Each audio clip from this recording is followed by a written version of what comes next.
ನಮ್ಮ ಹತ್ರ 100 ರೂಪಾಯಿ ಗಳಿಕೆ ಇದ್ರೆ ಒಂದು 10 ರೂಪಾಯಿಯನ್ನ ಚಿನ್ನದ ಮೇಲೆ ಹಾಕಬೇಕು ಅಂತ.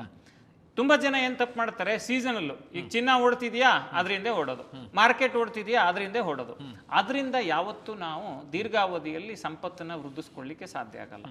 ನಮ್ಮ ಹೂಡಿಕೆಯಲ್ಲಿ ಒಂದು ಸ್ಥಿರತೆ ಇರಬೇಕು, ದೂರದೃಷ್ಟಿಯ ನೋಟ ಇರಬೇಕು. ಅವಾಗ ಮಾತ್ರ ನಾವು ಗಳಿಕೆಯ ಹಾದಿಯಲ್ಲಿ ದೊಡ್ಡ ಮೊತ್ತವನ್ನ ಗಳಿಸ್ಲಿಕ್ಕೆ ಸಾಧ್ಯ ಆಗುತ್ತೆ. ಮತ್ತೆ ವಾರನ್ ಬಫೆಟ್ ಯಾವಾಗಲೂ ಹೇಳ್ತಾರೆ, don't keep all eggs in one basket. ಎಲ್ಲ ಮೊಟ್ಟೆಗಳನ್ನು ಒಂದೇ ಬುಟ್ಟಿಯಲ್ಲಿ ಇಡಬೇಡಿ.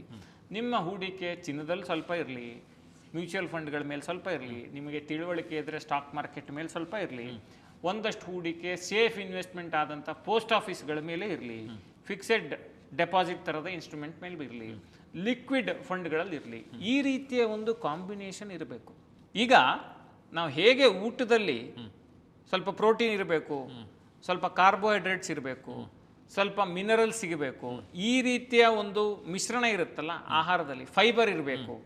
ಈ ರೀತಿಯ ಮಿಶ್ರಣ ನಮ್ಮ ಹೂಡಿಕೆಯಲ್ಲೂ ಅಗತ್ಯ. ಅದನ್ನು ಕಾಯ್ದುಕೊಂಡ್ರೆ ಅಷ್ಟೇ ನಮ್ಮ ಆರ್ಥಿಕ ಸ್ಥಿತಿ ಆರೋಗ್ಯವಾಗಿರುತ್ತೆ. ನಮ್ಮ ದೇಹದ ಸ್ಥಿತಿಗೆ ಹೇಗೆ ಊಟದ ಮಿಶ್ರಣ ಮುಖ್ಯವೋ, ನಮ್ಮ ಹೂಡಿಕೆಯ ಆರೋಗ್ಯದ ಸ್ಥಿತಿಗೆ ನಮ್ಮ ಹೂಡಿಕೆಯ ಮಿಶ್ರಣವು ಅಷ್ಟೇ ಮುಖ್ಯ. Boss Vala, B the boss.